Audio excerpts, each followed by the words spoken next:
Hello everyone and welcome to my channel. In today's video, we will be talking about the relative clause.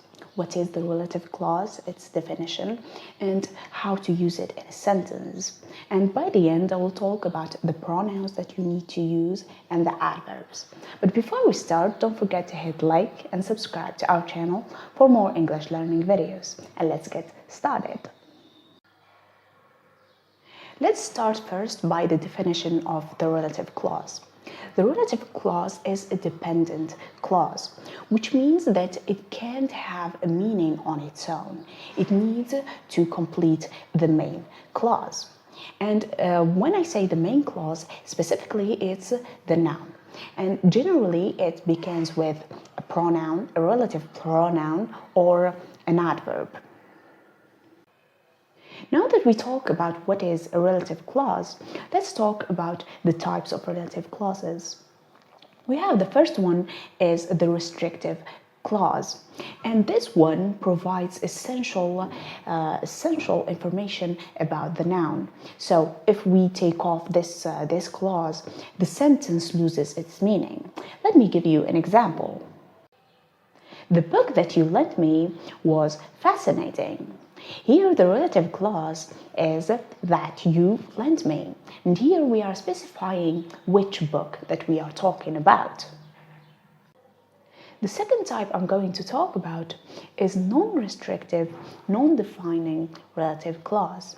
And this type of relative clause is not essential to the meaning of the sentence. So it provides extra information, but we don't need it for the overall meaning of the sentence.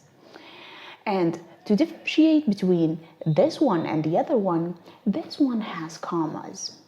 It has one in the beginning and one in the end. Let me give you an example about this one.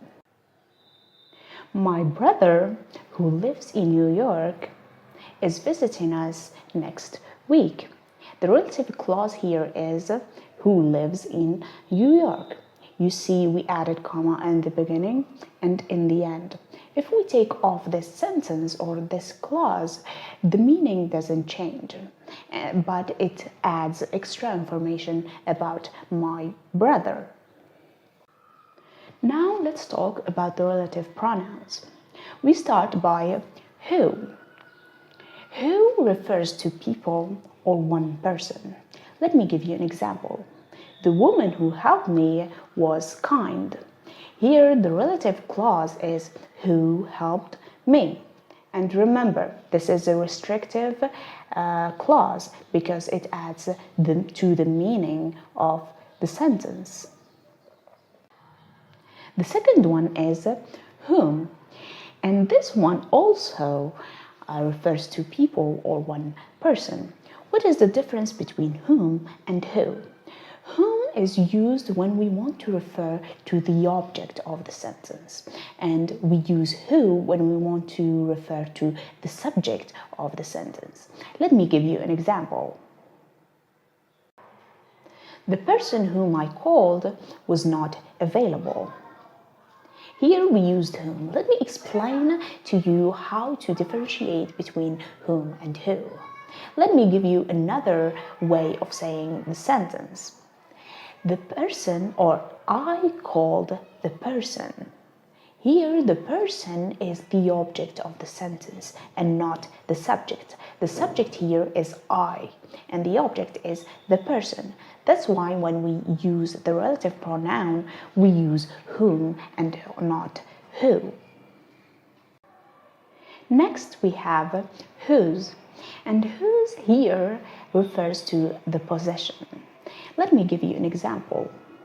The car whose tires were flat needed a pump.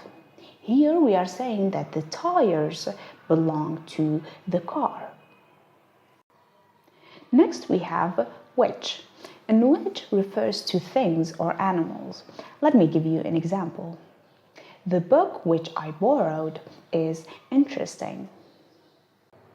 And at the end we have the relative pronoun that, and it refers to people or things. Let me give you an example. The car that he bought was red. And now let's talk about the relative adverbs. The first one is when, and it refers to time. Let me give you an example. I remember the day when we met.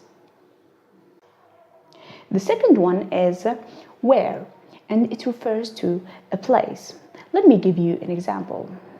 This is the city where I grew up. And the last one is why, and it refers to a reason. Let me give you an example. I don't know the reason why he left.